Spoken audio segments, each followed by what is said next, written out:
मुस्लिम संगठनों ने विरोध किया है। लखनऊ में मस्जिद और मदरसों पर बारकोड्स लगा दिए गए। बारकोड के जरिए अपनी राय भेज सकेंगे मुस्लिम। बारकोड से विधि आयोग को भेजी जा रही है राय।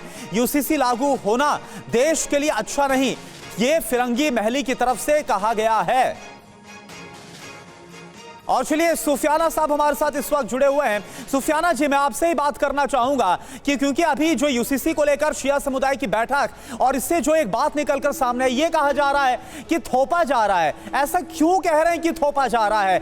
लॉ कमीशन की तरफ से तो सभी से राय मशवरा मांगा जा रहा है, कहां थोपा जा रहा है?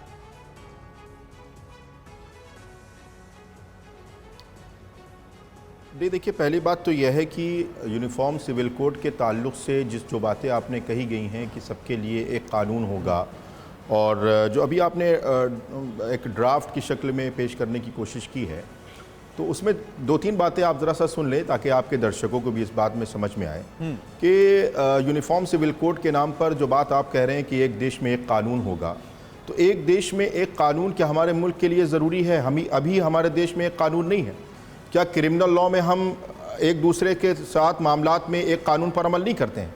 यही तो बहुत दिलचस्प है, यही तो बहुत दिलचस्प है सर, क्योंकि लोग ये कहते हैं, लोग कहते हैं ये आरोप है, आप लोगों पे आरोप है। इसका जवाब मुझे लगता है आपको देना चाहिए कि भाई क्रिमिनल लॉ होगा तो उसमें आप यूनिफॉर्म मांगेंगे और सिविल में आपको अलग चाहिए।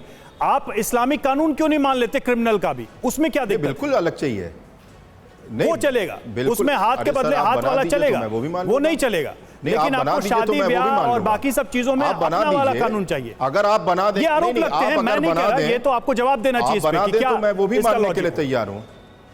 अरे सर, आपने अभी सवाल किया सुफियाना साहब, अगर महिलाओं को, बच्चों को, मुस्लिम महिलाओं लेकिन जब अदालत में जाएंगे तो अदालत समान अधिकार मिलेगा के हिसाब से तो चलेंगी नहीं। अगर मुस्लिम महिलाओं को, बच्चों को भी समान अधिकार मिल जाएगा इस कानून के तहत, तो क्या दिक्कत आएगी?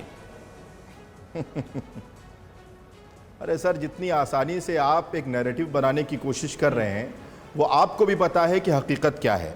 एक नैरेटिव कम से कम मुसलमानों के खिलाफ ना बनाएं कि मुसलमान किसी दूसरे शरीयत को या किसी दूसरे कानून को मानते हैं। हम भी इसी मुल्क के कानून को मानते हैं। हमें भी 1937 के शरिया एप्लीकेशन एक्ट के जरिए से कॉन्स्टिट्यूशन हमारा राइट देता है कि हम ठीक है, वजाहत साहब का हम रुख कर रहे हैं। ठीक है सर, आपको वक्त दिया, वजाहत साहब का रुख कर रहे हैं। वजाहत साहब, आप ये बताइए नैरेटिव बनाने की, सर आपके पास आ रहे हैं, बात नहीं सुनते हैं आप लोग, दिक्कत आप लोग के लिए। चलिए ठीक है, आप जल्दी से अपनी बात को पूरा करिए, जल्दी करिए।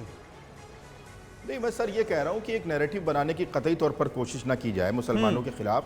मुसलमान इस मुल्क का कानून मानता है, और अगर आपको इतनी ही ज्यादा मुसलमानों के ताल्लुक से इश्कालात का आपके अंदर शुबा है, तो आप जरा देख लें कि गाय के नाम पर दो कानून मुल्क में क्यों चल रहे हैं, रिजर्वेशन के नाम पर मुल्क में दो कानून क्यों चल रहे हैं। एक ही सरकार है जो गाय के नाम पर दो कानून चलाती है। यूपी में अलग कानून है और नागालैंड में अलग कानून है, गोवा में अलग कानून है। तो कम से कम मुसलमानों के साथ साथ हिंदुओं को भी ये क्लियरिफाई करें, जवाब दें कि अगर आप एक देश में एक कानून की बात कर रहे हैं, सर इसमें एक टेक्निकल बात यह है, सुनिए तो, संसद जब कानून बनाए और केंद्र जब बनाए तो वो पूरे देश पे लागू होगा, और स्टेट सब्जेक्ट में वो राज्यों में बदल सकता है। ये बहुत बेसिक फंडामेंटल चीज है, हमें लगता है इसको समझने की जरूरत है। जैसे एजुकेशन ही है, एक केंद्र का कानून है, एक राज्य का कानून है। हम वजाहत साहब के पास चलेंगे, चलिए ठीक है, यही इसका उत्तर मैं वजाहत साहब से ले लेता हूं। सॉरी सर, मैं आपकी बात कर दूं। नहीं, पूरी बात में, गोवा में आप किसके अंडर में हैं?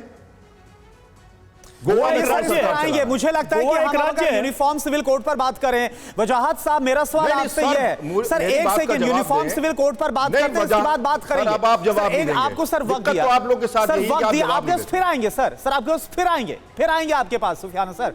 लेकिन वजाहत साहब, आप ये बताइए, नैरेटिव बनाया जा रहा है या फिर वाकई में दिक्कतें हैं जिसकी वजह से जरूरत महसूस हुई है यूनिफॉर्म सिविल कोड की? मेरे भाई, मैं शुरू से एक राय रखता हूं इसमें कि अभी मुसव्वदा कानून का तैयार हो रहा है और कानून कमीशन सबको बुलाकर राय मशवरा कर रहा है। तो बजाय हम शोर मचाने के, मस्जिदों में ऐलान करने के और ये सब करने के, तो हम जो मुस्लिम संगठन हैं, जितनी भी ये लीडरशिप है, वो हुकूमत से बात क्यों नहीं करना चाहती है। ट्रिपल तलाक के मसले को मैंने बहुत करीब से देखा। कानून कमीशन उस वक्त सबको अलग अलग वजह साहब, एक बड़ी बारीक सी बात है, मैं खुद भी गया था संगठन। एक बड़ी बारीक सी बात है, यूसीसी का विरोध है, मतलब ये कानून ये चाहिए ही नहीं, एक समान कानून। इसमें ऐसा हो जाए वैसा हो जाए, ये एडजस्टमेंट हो जाए, ये बात कोई नहीं रही है, एकदम से नहीं चाहिए, टोटली रिजेक्टेड। मेरे भाई ये मसला ही अलग है। भाई नहीं, मेरे भाई इसको पहले मैं कह रहा हूं यूसीसी है क्या, पहले इसको समझ तो ले, मुसव्वदा तो आने दे। हाँ। भाई क्रिश्चियन भी है देश में, सिख भी है देश में, बिल्कुल। और हिंदू मैरिज एक्ट भी उससे कैंसिल होना, सनातन धर्म के भी 100 करोड़ लोग हैं, तो वो सब अपनी अपनी बात रखेंगे।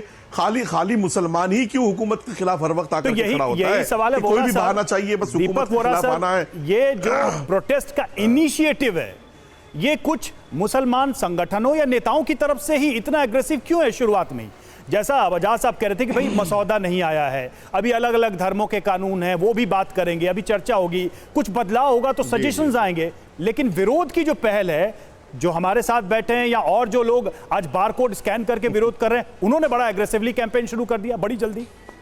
जी सर, हमारे जो बाकी पैनलिस्ट हैं उनका ज्ञान डोमेस्टिक इश्यूज पे मुझसे कहीं ज्यादा, मैं तो विदेश मामलों में डील करता हूँ। I don't comment on internal affairs.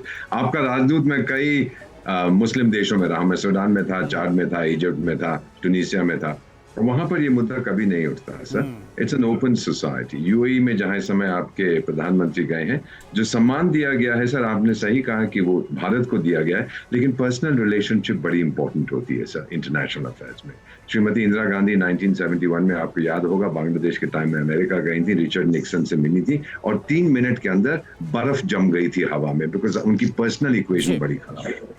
तो ये चीज बहुत जरूरी है। अच्छा वोरा सर, एक छोटा सा कमेंट, बहुत समय कम है, 10 सेकंड। क्या अमेरिका में एक जैसा कानून है? मैं सिर्फ पूछ रहा हूं, अमेरिका में एक जैसा कानून 100% है सर। सूडान में एक जैसा, इजिप्ट में एक, सबके लिए एक है। वो धर्म को नहीं देखते सर, वो देखते हैं आप बस इस यही देश के पूछना था नागरिक मुझे, हैं, एक कानून। बस यही पूछना था। वो तमाम देश जिनका एग्जाम्पल दिया जाता है, जिनसे हमने कॉन्स्टिट्यूशन में चीजें जोड़ी हैं, उन देशों में भी एक समान कानून है, लेकिन अब हमारे देश में इसको लेकर अलग तरह की बहस चल रही है। बहुत बहुत शुक्रिया आप सभी का हमसे जुड़ने के लिए, इस चर्चा में शामिल होने के लिए।